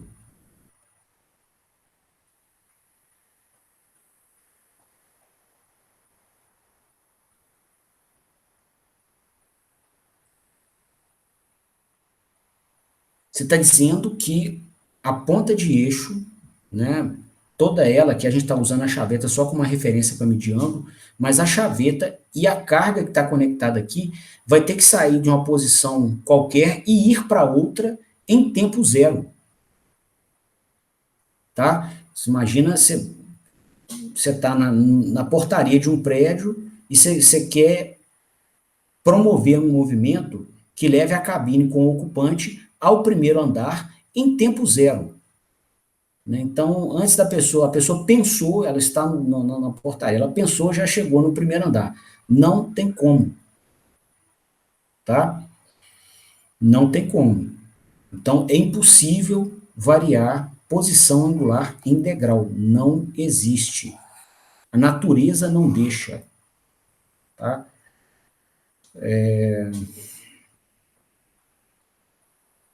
Seria um teletransporte com tempo zero.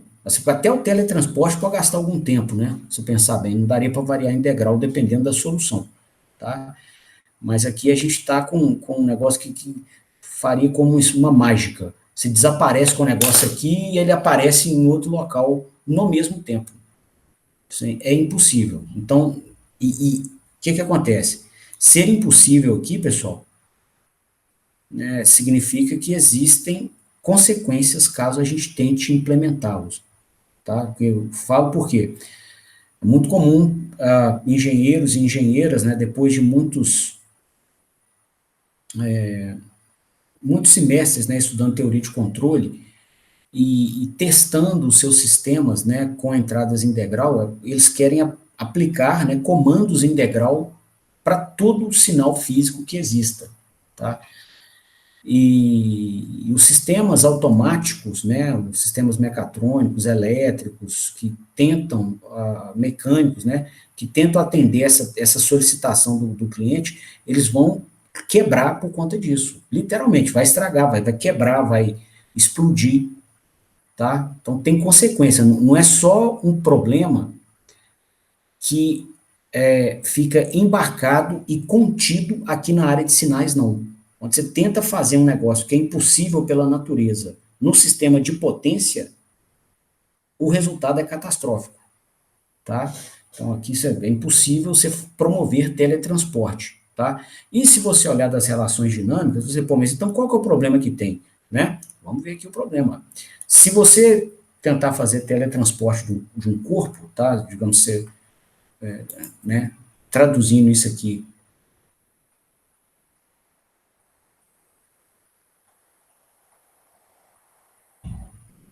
né, a termos mais profissionais da teoria de sinais, isso aqui é que a posição angular varia em degrau,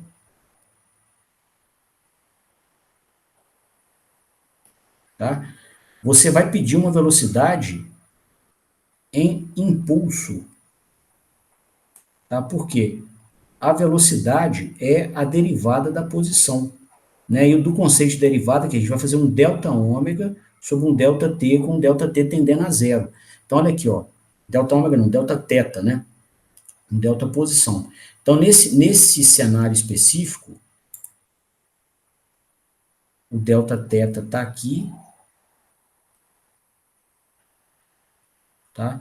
E o delta t é basicamente zero, tá?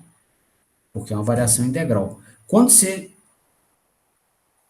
divide os dois, qual que é o resultado disso? Infinito, tá?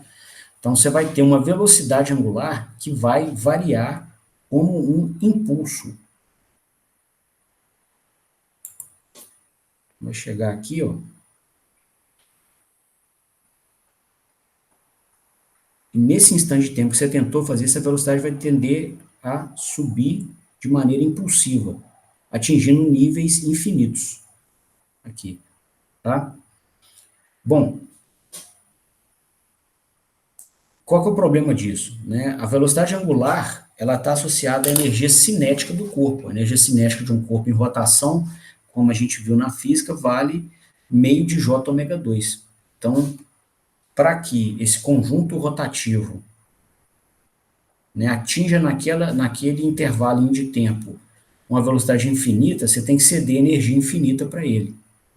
Os alimentadores da planta mecatrônica não têm isso disponível. Tá? Não tem como, a fonte primária não disponibiliza isso. Ok? E né, mais brusca ainda vai ser, o mais brusco ainda vai ser o sinal de aceleração.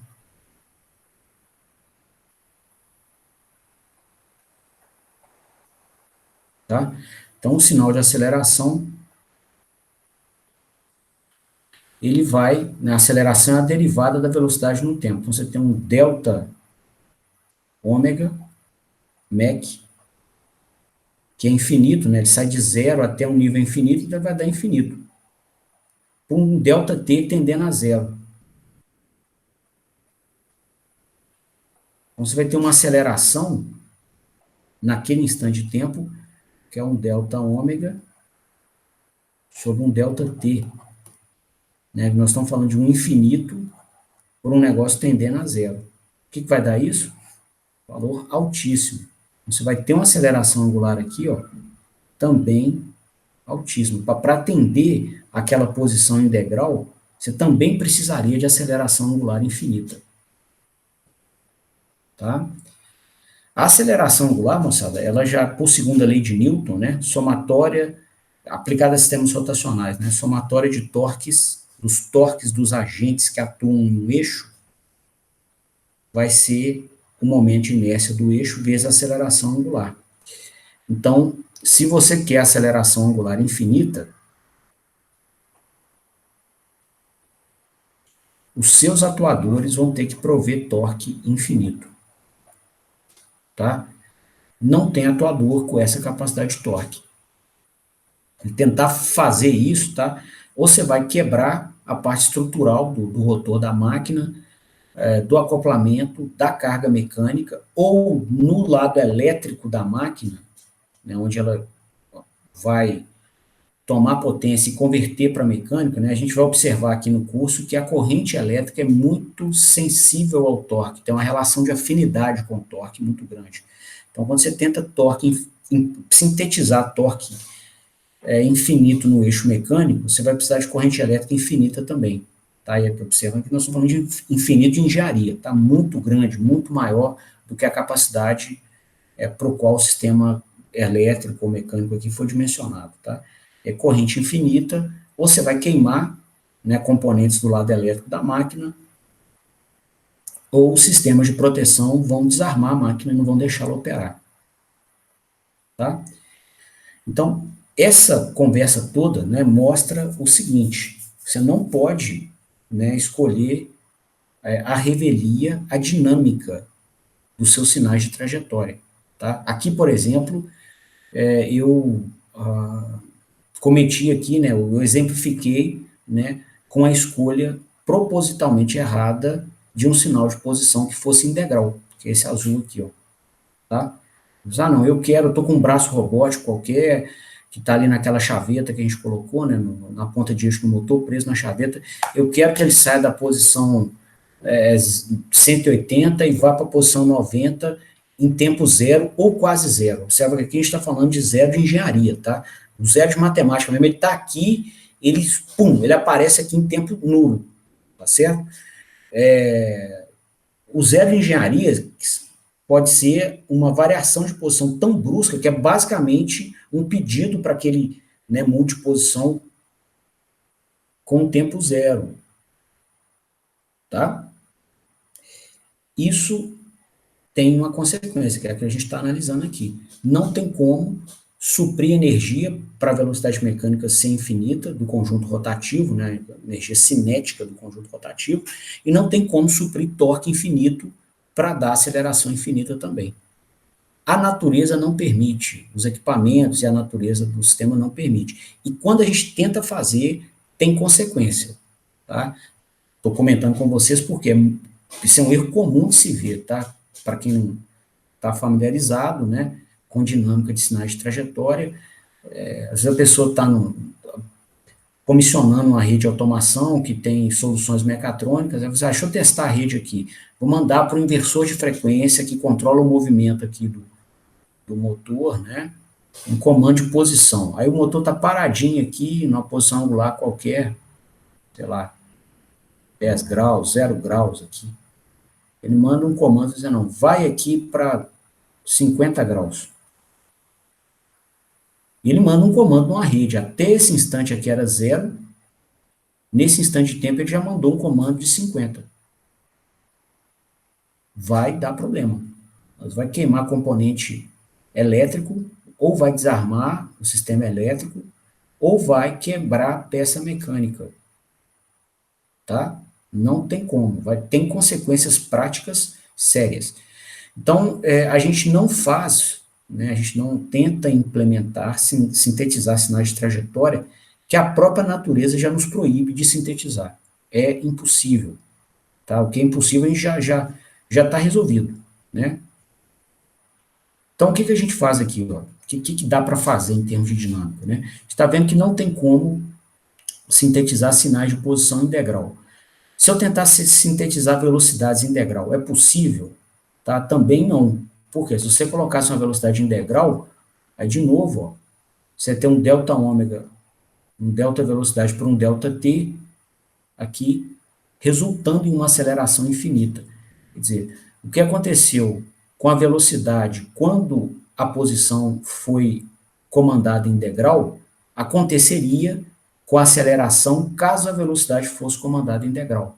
Tá? Não tem como, para ter velocidade variando em integral, você precisaria de aceleração infinita. Para ter aceleração infinita, você tem que ter torque infinito, que é impossível. Você não tem atuador mecânico, eletromecânico, capaz de hidráulico, né, capaz de te suprir torque infinito. Então, não dá também para ter velocidades integral. Acelerações, sim, essas já são sinais possíveis de sintetizar integral. Tá? Você vê isso, né, observando aí em senso comum, tá? Se você tiver, por exemplo, né, se você pisa muito bruscamente no pedal de freio do seu carro, tá? Gasta um tempinho para o fluido chegar até a pastilha, né, mas vai chegar bem rápido e você vai, a partir do momento que a pastilha de freio entra em contato com a roda, né, o que você vai observar aqui? Você tem a pastilha, vou fazer um desenho aproximado.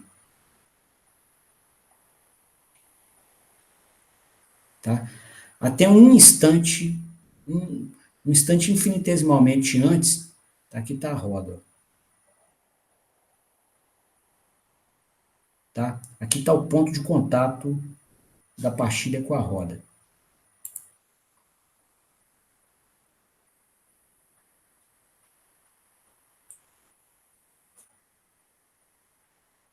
Tá? Então, até um instante infinitesimamente pequeno, anterior à nossa análise, não havia contato. No próximo instante, ΔT segundos à frente, a pastilha vai e encosta. E ela se move e encosta na roda. Tá? E aí, quando ela encosta, você vai ter uma força, né? Digamos que aqui o movimento está nesse sentido. Né? Na hora que ela encostar, você vai ter uma força, que é o eixo de rotação, tem uma força aplicada a um dado braço de alavanca. Então, a força frenante aqui para trás, com o braço de alavanca com relação ao eixo de rotação para cá. Ó. Então, você vai ter um torque frenante, né, da pastilha, que vai ser a força vezes o raio, que ele não existia até um dado instante, e uma fração de segundos depois, ele passa a existir.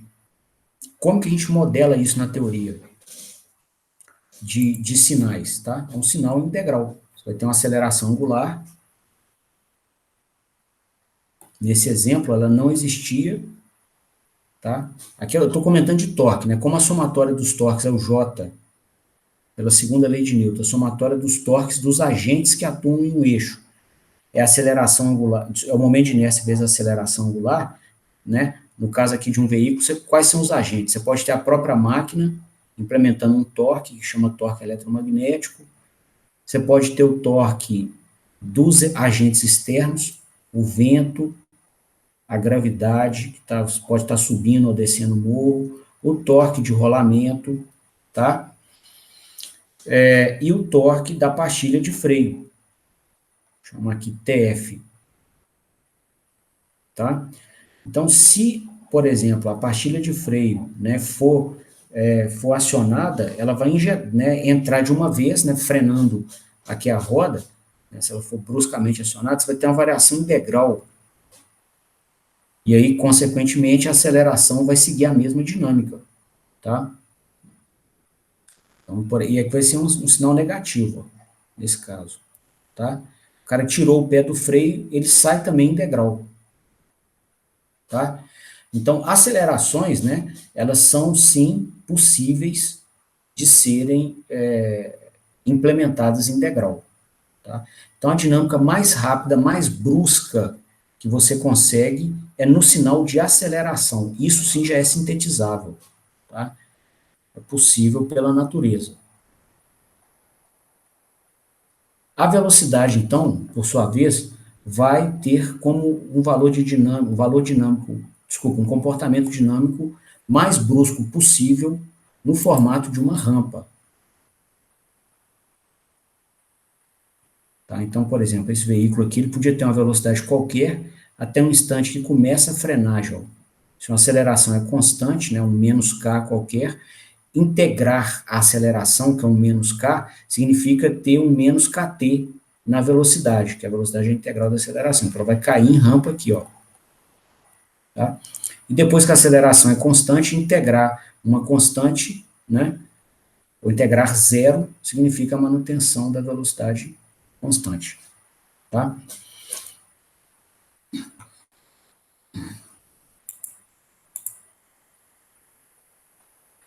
A posição, por sua vez, né, vai ter a dinâmica mais brusca possível, dada aqui por uma parábola. Tá? Então, aqui, ó, enquanto a velocidade angular estava constante, né, a posição estava subindo, ó, ele estava, sei lá, a 1.700 rotações por minuto, tá certo?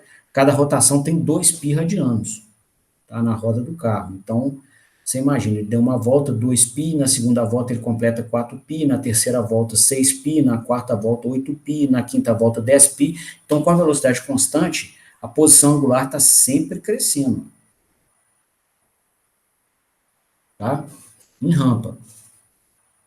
Quando ele começa a frenar, tá, a posição angular continua crescendo, a roda está indo rápido, ela vai frenando, mas ela continua indo para frente. A posição angular continua crescendo, numa taxa mais lenta. Uma parábola de concavidade negativa aqui, ó. Tá? Desse jeito. Porque se eu coloco um sinal descendo, significa que ele estava indo assim e começou a retornar. Não está retornando, não. Tá? Tá indo para frente, só que frenando. Cada vez mais lento. Tá? E aí, depois que a velocidade fica constante, ele passa a ter a sua posição variando em rampa de novo. Ok? Então,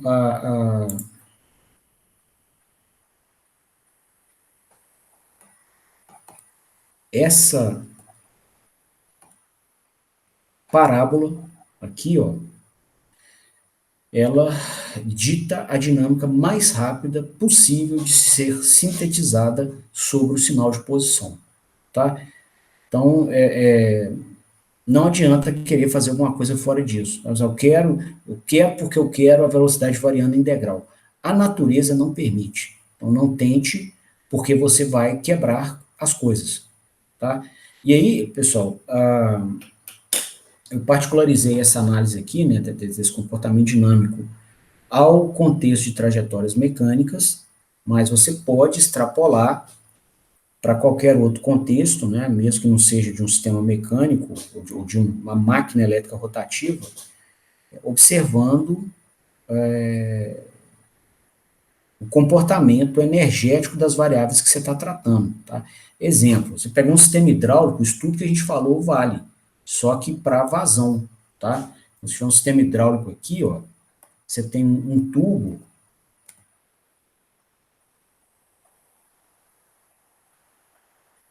tá? Pelo qual está fluindo um líquido qualquer. Tá? Digamos que a vazão de fluido está para cá. Então, você tem massa em movimento a uma dada velocidade. Tá? A vazão está te dizendo quantos metros cúbicos por segundo estão passando em uma área de seção transversal do tubo aqui. Ó. Tá? Então, você tem uma massa em movimento. Se você tentar interromper isso aqui de uma vez, então você tem um registro qualquer aqui, ó, que você rode e tente interromper isso de uma vez, tá?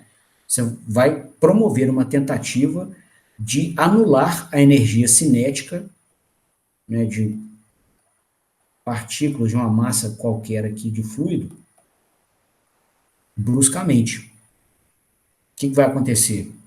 Nenhum sistema aceita a variação brusca do seu estado energético, né? Como se você quisesse aqui, ó, variar a velocidade do fluido em degrau, ou anular a energia dele, né, também em degrau, que até é o contrário.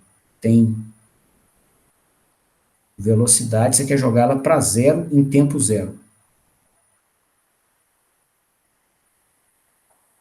Tá? O que vai acontecer? Você está tentando variar a energia do corpo em degrau também. Nenhum corpo aceita variar o seu estado energético instantaneamente. Tá? Para variar a energia cinética aqui, em degrau, você tem que variar a velocidade em degrau, significa que você tem que ter uma aceleração infinita, né? Ou força infinita, que o registro não tem.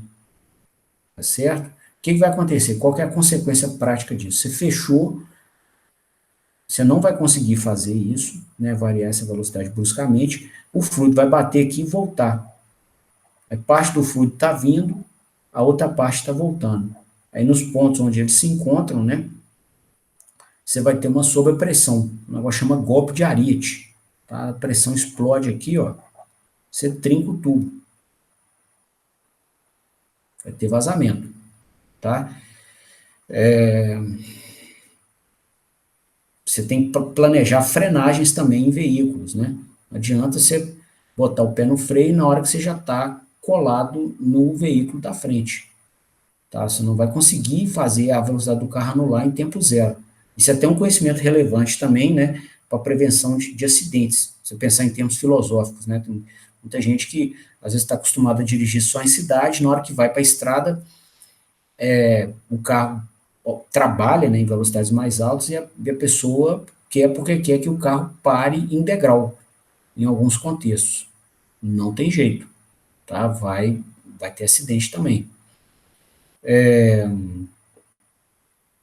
Fluidos no geral, né, igual eu estou comentando, não tem como fazer, né, temperatura, não tem como tentar variar a temperatura de um corpo também em degrau. Temperatura conota energia térmica. Se você tentar variar aquele integral, você precisa, né, de potência térmica infinita. Nenhuma fonte tem. Tá? Não adianta, inclusive, nem pedir para o controlador. Ele não vai dar conta. Tá? Não tem como ele te atender. Tá? Então, tem alguns sinais na natureza que são sinais que não conotam armazenamento de energia, tá? Tipo aceleração angular, que esses sim são capazes de variar em degrau. Tá? Os demais, os sinais que conotam armazenamento de energia, esses já não são capazes de serem variados em degrau, não. Ok? Bom, então, essa aula de hoje, pessoal, eu queria que a gente, então, tivesse uma imersão aqui no mundo do cliente, tá? Apesar da máquina operar como motor ou gerador, né, mais comum em aplicações industriais que ela opere como motor, tá? Mas potenciais clientes que vão pedir a nossa ajuda com esse sistema operando em modo motor. E é importante, né, na consolidação da parceria com o cliente que a gente entenda do negócio dele, tá? Então, essa explicação, né, sobre o sentido físico dessas trajetórias mecânicas, o comportamento dinâmico delas, né, as unidades do sistema, como que elas estão relacionadas com a missão que o cliente quer da nossa planta mecatrônica, tá? Um pouquinho dos custos envolvidos, né, em sobredimensionamentos, isso tudo faz parte aqui do entendimento do negócio do cliente, tá? E aí a gente cobre, termina esse módulo do conteúdo programático de trajetórias mecânicas por aqui, tá? Em cursos de dinâmica, tá, na mecânica, vocês vão ver isso também de uma maneira muito generosa, né? N exemplos, N cenários, a questão das configurações, né, do sistema, os graus de liberdade, as restrições holonômicas, né? Quais trajetórias mecânicas que o sistema pode ter, tá? Aqui no caso da máquina elétrica, ela é construída para ter 1 grau de liberdade somente. Então, só pode rodar em torno desse eixo aqui, ó, construtivo, tá? Mas outros corpos, tá? Em linhas gerais, para você definir o movimento de um corpo, você precisa de 6 variáveis, ou 6 graus de liberdade. São 3 para determinar o centro de massa e mais 3 para determinar a orientação do corpo. Tá? Isso acontece no avião, por exemplo, tá? Num carro, num submarino, ok? Porque na máquina elétrica, 1 único grau de liberdade já é possível, né? Ela é construída para ter somente 1 grau de liberdade, que é essa posição angular θ aqui. Aí a gente vai estudar esse equipamento se preocupando somente com ela, né? E as outras variáveis derivadas dela, né? A velocidade mecânica e a aceleração angular. Bom, e meu recado hoje era só esse. Vocês têm alguma dúvida, alguma intervenção que vocês queiram? Entenderam o que foi proposto? Então tá, eu vou... Professor, deu para entender aqui. Beleza. Beleza, então. Então, bacana. Eu vou colocar, então, essa aula gravada, né, no YouTube. Todas elas estão indo para o YouTube. E essas notas que a gente tomou aqui, que eu fiz na mesa digitalizadora, eu vou criar um PNG, um PDF e mandar para vocês, tá? Aí vocês têm também o material aí tudo que foi falado, beleza? E aí amanhã a gente então tem outro encontro no mesmo horário, para dar sequência à disciplina. Então, boa noite para vocês, até amanhã. Show de bola. Boa noite. Boa noite, Léo. Até amanhã. Boa noite.